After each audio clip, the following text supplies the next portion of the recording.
My name is Sam, and I'm 34. I was married to my ex-wife, Anna, 29, for almost 3 years, but we had to go our separate ways due to her infidelity. Anna and I grew up in the same town, so we weren't complete strangers when we started dating. We both went to the same high school, but I was a couple of classes ahead of her, and we didn't get close to each other until after we finished college.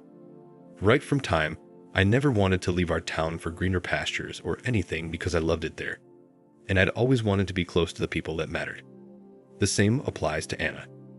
She returned to overlook her parents' restaurant after she graduated from college. It was during this time we began our relationship. We became perfect friends after she returned, and after some months of closeness, we began dating. Because we lived in a small town, everyone was aware of our relationship and the possibility of us ending up together. They were right, as that's precisely what happened.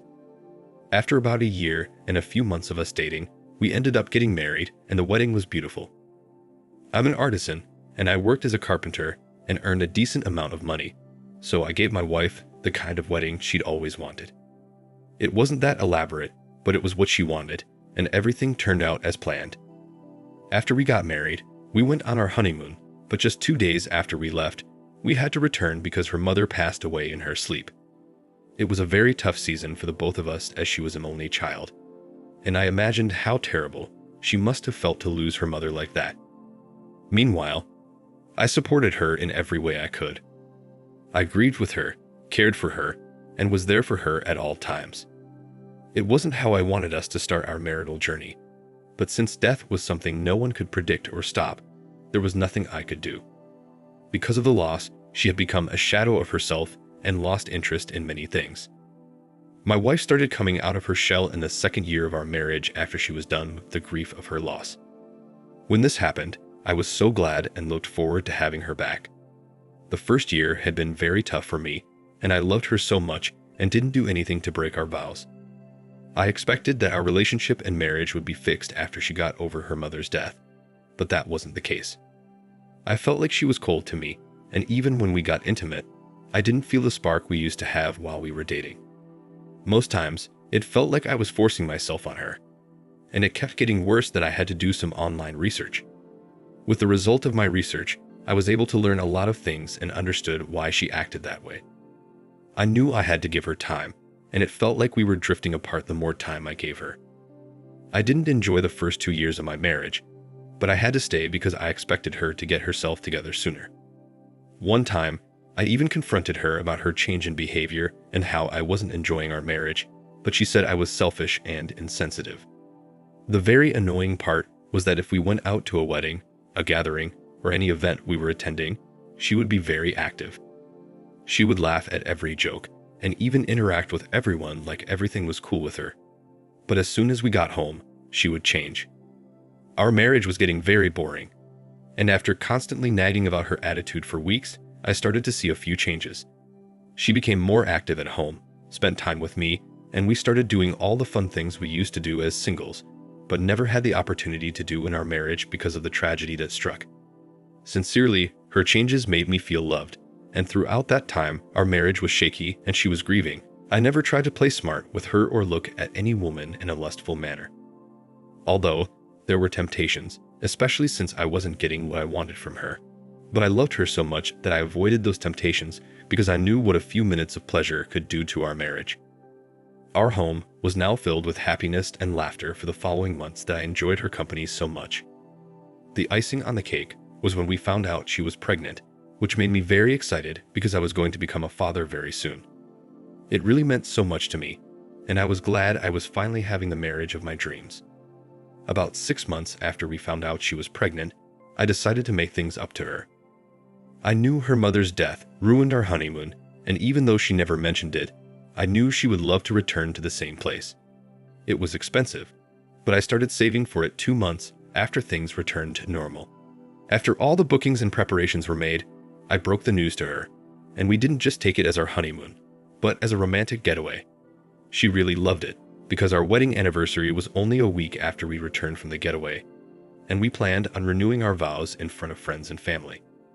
The renewal of vows was my idea, and I thought it was necessary because we were only beginning to enjoy our marriage. Eventually, We went on our second honeymoon getaway and had so much fun together. We visited places, took multiple pictures, and most importantly, tried different foods. We were only meant to spend a week there, and on our 6th day there, I made a shocking discovery. I can't really recall what took me to my wife's phone. I think we were having a gist about a news that went viral on Facebook, and since I wasn't on Facebook then, she gave me her phone so I could read it. Then she went into the bathroom to shower. And because I wasn't very interested in the news, I pressed the return key, and it opened her text messages. I know I shouldn't have read her messages, but I couldn't resist the temptation as it was my first time doing so. There was a name saved as My Happiness in Spanish, and it piqued my curiosity. So I opened the message, and to my greatest surprise, it was our former wedding planner. There were also a lot of pictures shared between them. Nudes, pictures of them together in bed, and photos of them kissing each other. Another thing was, they had been dating each other for almost 2 years under my nose, and a month after our wedding anniversary was their 2nd anniversary. At that point, I felt the room spin and my chest almost exploded from being too tight. I would really love to explain how I felt, but no amount of words can describe it. I'm still somewhat surprised that I was smart enough to forward all their pictures to my number in that state of shock, and delete all that I sent to my phone so she wouldn't know. Honestly, the rest of our romantic getaway was ruined, and there was a change in my attitude too. I was so worried that the child she was carrying wasn't mine, and for nights, I could not sleep well or think straight. I even missed working on most of my clients' projects because I was not in the right mind. Meanwhile, I kept everything to myself and did not confront her about anything. Honestly, I was literally at the worst state I could ever be, but I kept on telling myself to keep calm, and that she must pay dearly for her actions. After days of thinking, I decided that the best way to get to her was to give her a surprise package on the upcoming anniversary. I was going to humiliate her in the presence of everyone she knew.